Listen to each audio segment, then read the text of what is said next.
Thank you, Abraham. And thank you, Esther and Jerry. Recently, you used the phrase highest good. And as determined by you through the life that you have lived. Yes. And I had a question about that because sometimes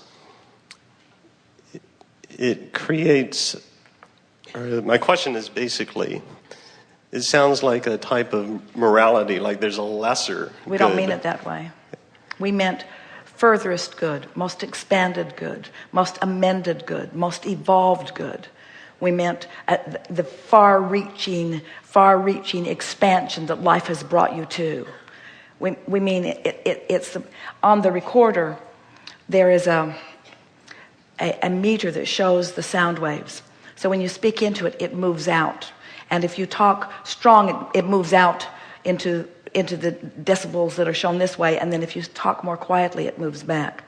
But for a moment, it holds that loudest point so that Jerry can tell if he's got the meter set where he wants it to be.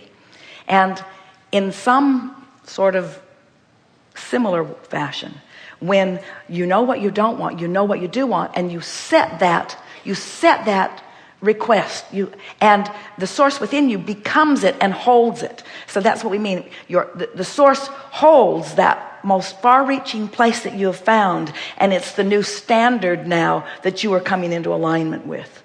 Once life has shown you that you want that, nothing less than that will ever be satisfying. That's what we meant. And it would be more accurate if we said you're eternally evolving or becoming higher and higher and higher and higher and higher and higher desire or good. Okay, so is it possible? So it's not possible to desire something that is not part of or leading toward your highest good. Well, we see what you're getting at. Because you are source energy before you come, you already have this well-being established. But the morality that you're talking about is an entirely different thing. Jerry and Esther have been talking about this a bit lately because they want to resonate with the source within them, but they have opinions that they've picked up along their physical trail about how people should behave. Esther saw an author being interviewed on the television the other night, and he was talking about how he's a reporter for the New York Times, and he was talking about how diplomats in Washington, D.C. are sort of rogues in terms of keeping rules and laws. They seem to think they're above it. And so a lot of them park in illegal places all the time, and they get endless parking tickets. And some of them pay them and some of them don't. And he's noticed that different parts of the world are more prone to more tickets. And they're also more prone to never paying their parking tickets, while other parts of the world don't park illegally. And if by chance they make a mistake, they pay their parking ticket right away. And so Jerry and Esther were commenting on how your environment is what has been teaching you. In your socialization, those around you are wanting to teach you what's right and wrong. And that's why the word highest good sort of felt like a little bit of a red flag to you, because you don't want to be bound. It's really a can of worms, isn't it? How people decide what's right and what's wrong. What government is good government, or is any government good government, or should mothers work, or should they stay home and take care of their children, or there are just endless opinions about what the right way of living is. But as you stand in your enormous diversity all around this planet, and you live with those who surround you, when you know what you don't want and you know what you do want, it's not just improvement in the material things that bring you comfort in life. You're really reaching for your furthest expanded beingness, you see. And it's that part. When you're rude to someone, you want to be nicer. When someone's rude to you, you want them to be nicer. It's those kinds of things that the source within you is expanding from beyond.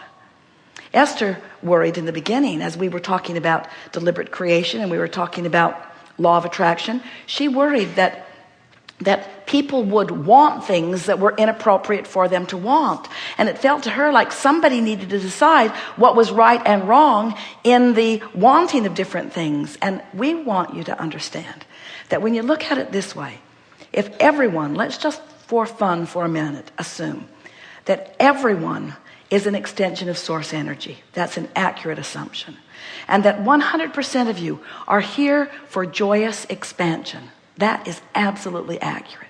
And that through life experience, your personal and individual desires will be born.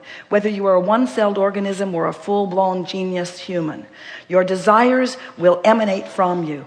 And that source knows that no one could make a better decision about what is wanted for you than you. So when the desire emanates from you, not the spoken desire, the vibrational request.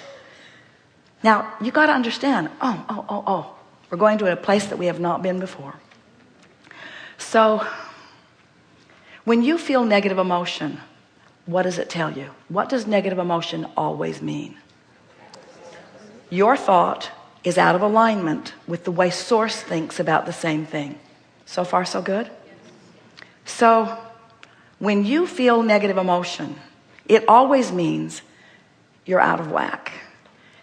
And out of that negative emotion is born its opposite, which is what source knows to be.